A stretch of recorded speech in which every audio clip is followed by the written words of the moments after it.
शांत है please.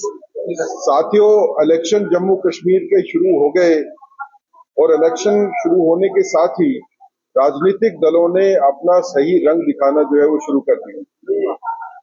National conference ने पहले मैनिफेस्टो निकाला, उसमें अलगाववाद की बात की गई, उसमें आतंकवाद को बढ़ावा देने वाली बातें उसमें लिखी गई। जो लोग जेलों में बंद हैं उनको छोड़ने की बात की गई। नेशनल हाईवे के ऊपर जो है वो चेकिंग की रोकने की बात की गई ताकि नारकोटिक स्मगलिंग का एक जो रैकेट है टेररिज्म के साथ कनेक्टेड है उसको बढ़ावा दिया जा सके। जानबूझ के ऐसे मुद्दे रखे गए, 370 के ऊपर दोबारा बात करने की बात, 35A के ऊपर दोबारा बात करने की बात हो, जो पता है कि जम्मू कश्मीर यूनियन टेरिटरी के इख्तियार में नहीं है, पार्लियामेंट के इख्तियार में, लेकिन जानबूझ के ऐसी बातें रखी गई जिसमें अराजकता भी फैलेगी और आतंकवाद और अलगवाद को भी बढ़ावा देने की कोशिश।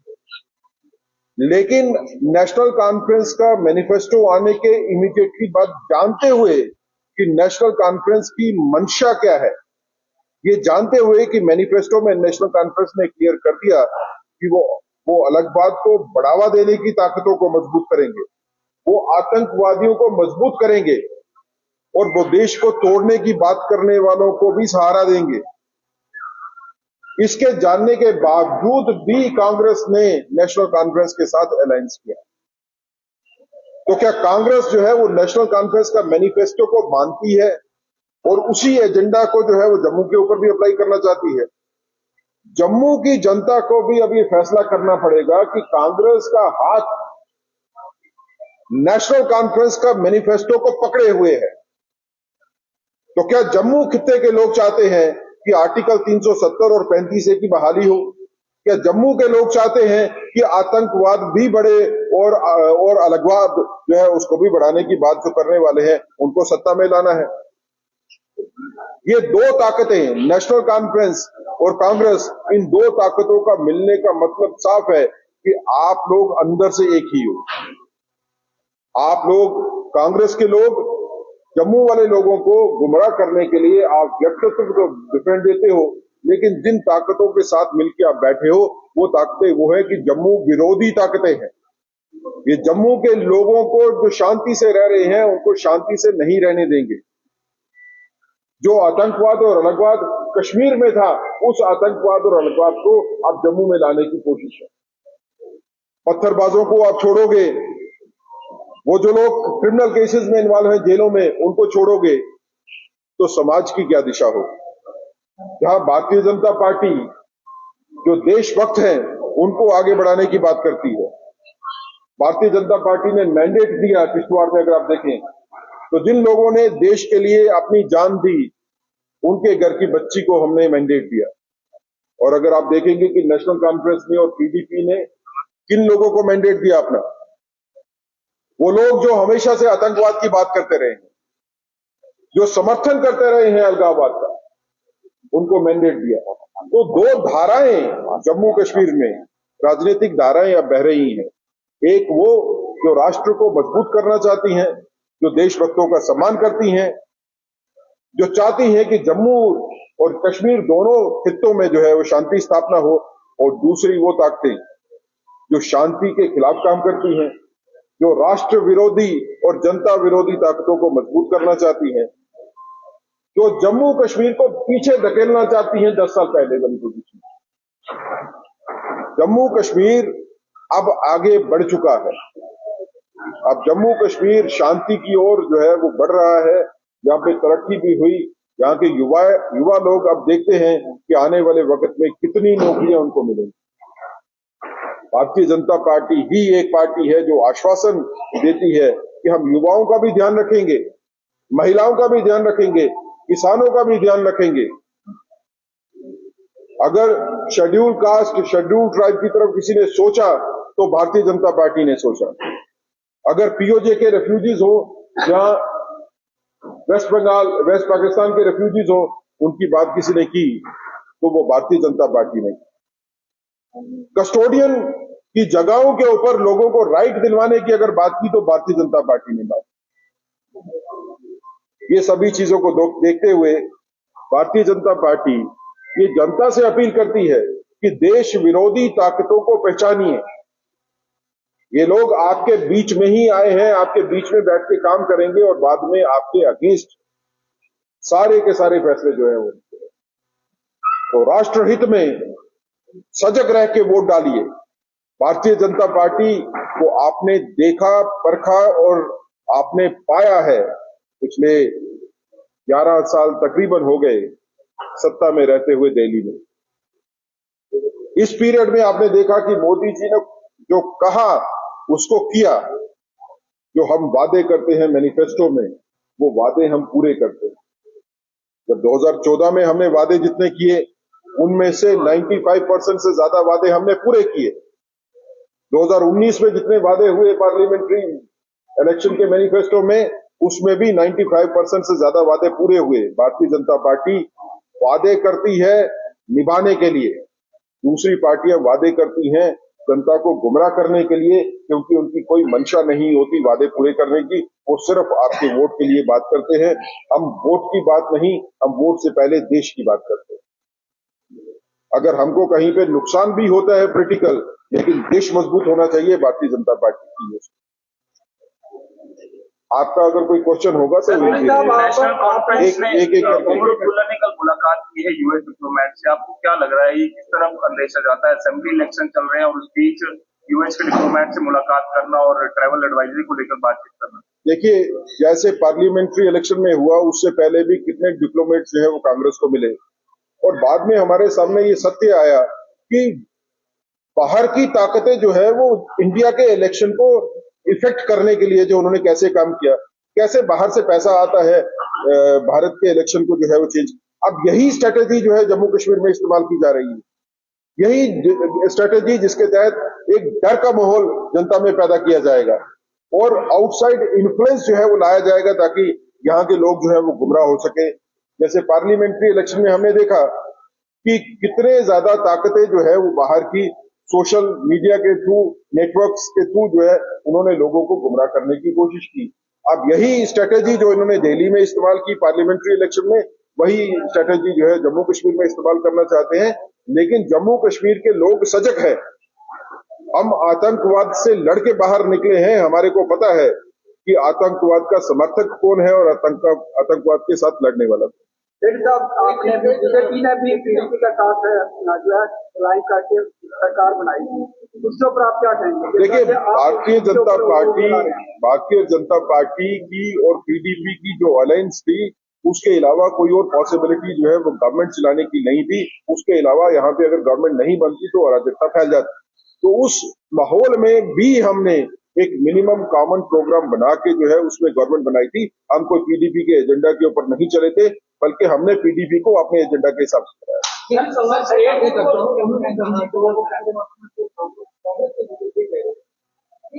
अगर आगे सॉल्यूशन इसकी बनती है तो उसमें वो कॉमन मिनिमम प्रोग्राम बचेंगे और वो ये जैसे जिस तरह आपने 2014 में आपने जो कॉमन मिनिमम प्रोग्राम बनाया था उसमें भी जो इशू को बता दिया था कॉमन मिनिमम प्रोग्राम। बट सब इसमें ऐसा है कि प्री पोल अलायंस में और पोस्ट पोल अलायंस में फर्क होता है। जब प्री पोल अलायंस आपकी नहीं होती तो आप अपने एजेंडा के ऊपर इलेक्शन लड़ते हो। जब आप प्री पोल अलायंस बना लेती हो, दो political party pre poll alliance बना लेती है, तो वो एक दूसरे का एजेंडा को उनको अडॉप्ट करना पड़ता है। अब फिर वो बाद की बात नहीं रहती। जैसे भारतीय जनता पार्टी ने जब पीडीपी के साथ अलायंस कराई थी तो हमने इलेक्शन अपने एजेंडा पे लड़ा था, उन्होंने अपने एजेंडा पे लड़ा था। बाद में कॉमन मिनिमम प्रोग्राम के हिसाब से गवर्नमेंट बनी। लेकिन इलेक्शन होने से पहले अगर नेशनल कॉन्फ्रेंस अपना एजेंडा साफ कर देती है और कांग्रेस कहती है कि ठीक है हम आपके साथ काम करने के लिए तैयार हैं, इलेक्शन होने से पहले प्री पोल अलायंस जो है वो मैनिफेस्टो कॉमन मैनिफेस्टो बन जाता है। एक का मैनिफेस्टो दूसरे का मैनिफेस्टो भी होता है। आज के दिन में नेशनल कॉन्फ्रेंस ने गेम खेली है कांग्रेस के साथ। जब नेशनल कॉन्फ्रेंस को यह पता था कि कांग्रेस के साथ अलायंस होने के चांसेस हैं, जिसके बारे में पहले बातचीत चल रही थी, तो नेशनल कॉन्फ्रेंस ने गेम खेल के उस अलायंस की रूपरेखा बनने से पहले अपना मैनिफेस्टो डिक्लेयर कर दिया। क्यों इंतजार नहीं किया? क्योंकि नेशनल कॉन्फ्रेंस को पता था कि अगर हमारी बातचीत कांग्रेस के साथ हो गई तो उसके बाद हम ये सेपरेटिस्ट और एजेंडा अगर डालेंगे तो कोई दिक्कत नहीं हो जाए। उन्होंने एजेंडा बना दिया अपना। अब कांग्रेस जो है उनके जाल में फंस गई। कांग्रेस ने जब अलायंस कर ली नेशनल कॉन्फ्रेंस के साथ कुछ वोटों की लालच में आके, लेकिन बड़ी चीज भूल गए कि आपके अलायंस करने से पहले नेशनल कॉन्फ्रेंस अपना एजेंडा डिक्लेयर कर चुकी है, जिसमें सेपरेटिज्म को बढ़ावा देने की बात है, जिसमें जेल में बंद कैदियों को छोड़ने की बात है, जिसमें सिक्योरिटी चेकिंग कम करने की बात है, जिसमें पाकिस्तान के साथ बात करने की बात है। कांग्रेस बताए कि क्या कांग्रेस चाहती है कि पाकिस्तान के साथ बात होनी चाहिए, क्या कांग्रेस चाहती है कि सेपरेटिस्ट से बात होनी चाहिए? लेकिन कांग्रेस ने इस एजेंडा को एक्सेप्ट किया है, तभी तो अलायंस बनाई है। तो दो सिचुएशन में फर्क है। सर, हरि पर्वत और शंकराचार्य पर्वत का भी नाम यूज करने की नेशनल कॉन्फ्रेंस में बात गई है। जिस तरह से हमने देखा उनको मैनिफेस्टो है, आपको लगता है कांग्रेस उसी में एंडोर्स कर? देखिए, नेशनल कॉन्फ्रेंस जो है वो अपने आप को एक ऐसी पोजीशन में डालना चाहती है कि जिसमें वो कश्मीर के वोट को या एक समुदाय के विशेष के वोट को ही एड्रेस कर रही है। इसलिए शंकराचार्य का नाम, अब शंकराचार्य क्या किसी एक समुदाय विशेष को आप देखते हैं? ये शंकराचार्य जो है वो धरोहर है कश्मीर की। शंकराचार्य का नाम बदल के कोई और नाम डालना, ये नेशनल कॉन्फ्रेंस का एजेंडा हो सकता है किसी विशेष समुदाय को खुश करने के लिए। जब कांग्रेस जुड़ जाती है इस एजेंडा के साथ, तो कांग्रेस बताए कि क्या जम्मू के लोग इस चीज को बर्दाश्त करेंगे कि आप शंकराचार्य का नाम बदल के कुछ और बना दीजिए? क्या जम्मू के लोग ये तैयार होंगे इस चीज को मानने के लिए कि आप हरि पर्वत का नाम हरि पर्वत छोड़ के कुछ और बना दें? तो ये चीजें जो है, ये जम्मू के लोगों को भी समझने की जरूरत है कि ये एजेंडा है क्या। ये कम्युनल एजेंडा जो बनाया है नेशनल कॉन्फ्रेंस ने और जिसको कांग्रेस ने मान के उनकी गोद में जाके बैठे हैं, इस एजेंडा को जम्मू के लोगों को समझने की जरूरत है। सर, स्टेटहुड को लेकर और जम्मू की जनता की बात का सवाल मैं आपके पास रख रहा हूँ, तो विपक्ष का सवाल ये रखूंगा। जम्मू की जनता, जम्मू का व्यापार, जम्मू की जनता का सवाल बेरोजगारी, युवाओं का, हमारा जम्मू कई नंबर में आ रहा है, कुछ नंबरों में आ रहा है, दरबार मूव यहाँ पर बंद हो गया हुआ है, स्टेटहुड जो है वो नहीं है यहाँ पर। क्या आपकी दिल्ली की केंद्र की जो लीडरशिप है, क्या वो ये वादा करती है अगर आप लोग नहीं भी जीते तो क्या जम्मू की जनता को स्टेटहुड की बात की गई है तो स्टेटहुड जम्मू की जनता को मिलेगा? देखिए, आपके 2-3 क्वेश्चन है, मैं सभी का आंसर देने की कोशिश करूंगा। पहले बात करें तो स्टेटहुड की। स्टेटहुड के लिए कमिटमेंट जो है वो ऑनरेबल प्राइम मिनिस्टर ने दी है, ऑनरेबल होम मिनिस्टर ने दी है और पार्लियामेंट के हाउस पे फ्लोर पे दी है कि हम स्टेटहुड रेस्टोर करेंगे जम्मू कश्मीर का। इसके बारे में किसी को कोई दो राय नहीं होनी चाहिए, कोई शक नहीं होना चाहिए। दूसरी बात आपने कही, तो उसके लिए मैं आपको कहूंगा कि मैनिफेस्टो भारतीय जनता पार्टी का 1-2 दिन में रिलीज हो जाएगा। उस मैनिफेस्टो में आप देखोगे कि एक विस्तृत हमने रोड मैप दिया है कि जम्मू कश्मीर में स्थायी शांति की स्थापना कैसे करनी है, बेरोजगारी दूर कैसे करनी है, व्यापार को कैसे बढ़ावा बनाना है और बाकी सब चीजें कैसे करनी है। आप उसका इंतजार करिए, 2 दिन का मैनिफेस्टो हमारा आ जाएगा। दूसरी बात आपने जो कही कि इलेक्शन का रिजल्ट कुछ भी हो, ये मैं आपको एश्योर करता हूं कि स्टेटहुड के लिए भारतीय जनता पार्टी कमिटेड है। वो कमिटमेंट जो प्राइम मिनिस्टर जी ने दी, होम मिनिस्टर जी ने दी, भारतीय जनता पार्टी उसके ऊपर अडिग है। भारतीय जनता पार्टी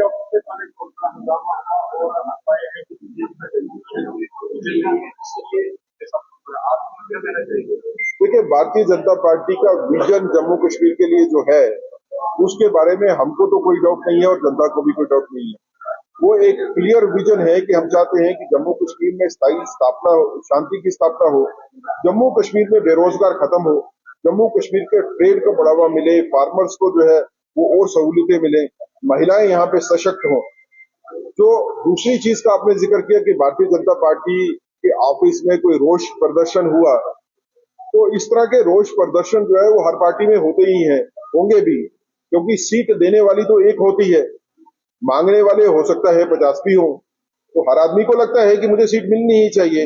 जिसको सीट नहीं मिलेगी वो अपना रोष का प्रदर्शन जरूर करेगा, लेकिन भारतीय जनता पार्टी एक डिसिप्लिन पार्टी है। इसके तौर के ऊपर हम ये मानते हैं कि अगर किसी को कोई डिससेटिस्फेक्शन भी होगी कहीं पे, तो उसको डिससेटिस्फेक्शन को व्यक्त करने का तरीका जो है वो सभ्य तरीका होना चाहिए। और भारतीय जनता पार्टी में अगर कोई डिससेटिस्फाइड होता है तो वो बता सकता है, उसके लिए एक प्रणाली है जिसके हिसाब से बताया जाता है। प्रदर्शन करके भारतीय जनता पार्टी पे ये नहीं होता है, इसके लिए हम भी इस बारे में सजग है और इसको इंश्योर करेंगे कि आगे से चीजें नहीं। सर, एक सवाल आपने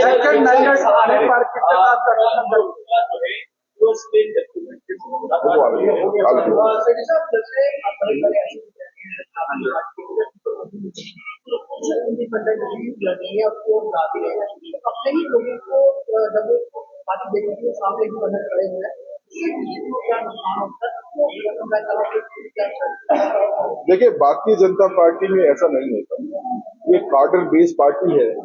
इसके ऊपर इलेक्शन पार्टी के सिंबल के ऊपर और पार्टी की कार्य प्रणाली के ऊपर, पार्टी के काम करने की क्षमता के ऊपर इलेक्शन लड़े जाते हैं। इंडिविजुअल फेसेस के ऊपर जो है वो इलेक्शन नहीं होते। तो इसलिए भारतीय जनता पार्टी में जिसका मैंडेट मिलता है, जिसको मैंडेट पार्टी देती है, सभी को उसके साथ काम करना होता है और बड़ा मिनिमल होता है। मैं ये नहीं कहूंगा कि 100% उसमें श्योरिटी होती है कि कोई लेवल कैंडिडेट खड़ा नहीं होगा, लेकिन भारतीय जनता पार्टी में बहुत ही कम होता है। सभी पार्टी को अगर आप देखेंगे तो हमारा नेग्लिजिबल है कि हमारी पार्टी का कोई वर्कर या नेता जो है जिसको मैंडेट नहीं मिले वो इंडिपेंडेंट लड़ ले।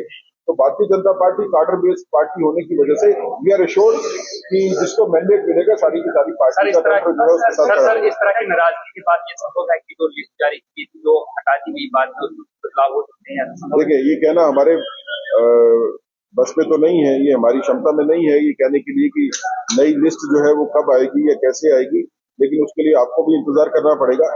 जो लिस्ट बनाती है पार्टी, उसके ऊपर सब विचार करने के बाद ही पार्टी बनाती है, सभी इनपुट्स देखने के बाद ही लिस्ट आने के बाद अगर किसके साथ गठबंधन करेंगे? देखिए, ये तो स्पेकुलेटिव है। हम तो ये नहीं सोचते कि हमारे को फ्रैक्चर्ड मैंडेट आएगा। भारतीय जनता पार्टी तो ये सोच के मैदान में जा रही है कि हम अपने तौर के ऊपर जो है वो गवर्नमेंट बनाएंगे। हम कोई प्री पोल अलायंस के बारे में नहीं सोचते। सर, एक आपके पार्टी के लीडर ने ये कहा कि 25 साल पुराना कार्यकर्ता और 2 दिन पहले आया कार्यकर्ता जो है वो बीजेपी का ही कार्यकर्ता है। इसको लेकर कल हंगामा भी देखा गया। इन्होंने ये भी कहा कि 2 दिन पहले अगर पार्टी के अंदर कोई कार्यकर्ता आया जो 25 साल से काम कर रहा है, उसकी मेहनत को जो है वो पार्टी ने देखा नहीं है, नजरअंदाज किया गया। आपको लगता है कि इस तरह से आपकी पार्टी की जो बुनियाद है, जो कार्यकर्ता है, जो जमीनी स्तर पर काम कर रहे हैं, आप खुद जो है पार्टी को कमजोर कर रहे हैं, कार्यकर्ताओं को कमजोर कर रहे हैं, उनका हौसला थोड़ा ज्यादा कल जो इशू यहाँ पर हुआ उसके ये था कि आपकी ही भारतीय जनता पार्टी के जो एक कंस्टिट्यूंसी के कैंडिडेट दूसरी कंस्टिट्यूंसी में वहां पे शिफ्ट कर दिया गया। मैं इसकी किसी कैंडिडेट को वहां पर एडमिट किया जाता जाती है, ये कुछ इशू थे क्या उनका ये कहना? देखिए, ये चीज की किसको टिकट मिलनी चाहिए और किसको टिकट नहीं मिलनी चाहिए, ये एक बड़ी जो है वो सिस्टमेटिक लेकिन कॉम्प्लिकेटेड प्रोसेस होती है किसी भी पॉलिटिकल पार्टी में।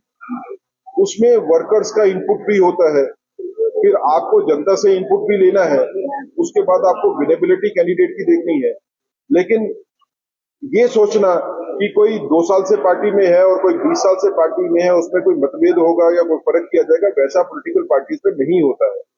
पार्टी देखती है कि कौन सा चेहरा जीत सकता है, कौन सा चेहरा पार्टी के आदर्शों के साथ कनेक्टेड है और किस चेहरे को लेके हम पार्टी जो है वो इलेक्शन में जा सकती है। तो इसके बारे में मुझे लगता है कि जो पार्टी का सच्चा वर्कर है वो पार्टी में काम करने की नीयत से आया है, वो पार्टी में इस नीयत से आया है कि उसको देश के लिए काम करना है, जनता के लिए काम करना है। जो भारतीय जनता पार्टी में वर्कर्स या लीडर्स जो है वो इलेक्शन लड़ने की मंशा लेके नहीं आते। इलेक्शन किसको लड़वाना है ये पार्टी ने फैसला करना है, जिसको मैंडेट मिलेगा वो इलेक्शन लड़ेगा। लेकिन भारतीय जनता पार्टी का वर्कर इलेक्शन लड़ने के लिए पॉलिटिक्स में नहीं आता है, वो देश की जनता, देश को सेवा करने के लिए आता है। हमारा मैनिफेस्टो, हमारा मोटो ही यही है, nation first, party second and self last. जहां पे सेल्फ फर्स्ट रखा जाएगा वहां पे ये प्रॉब्लम है। Thank you.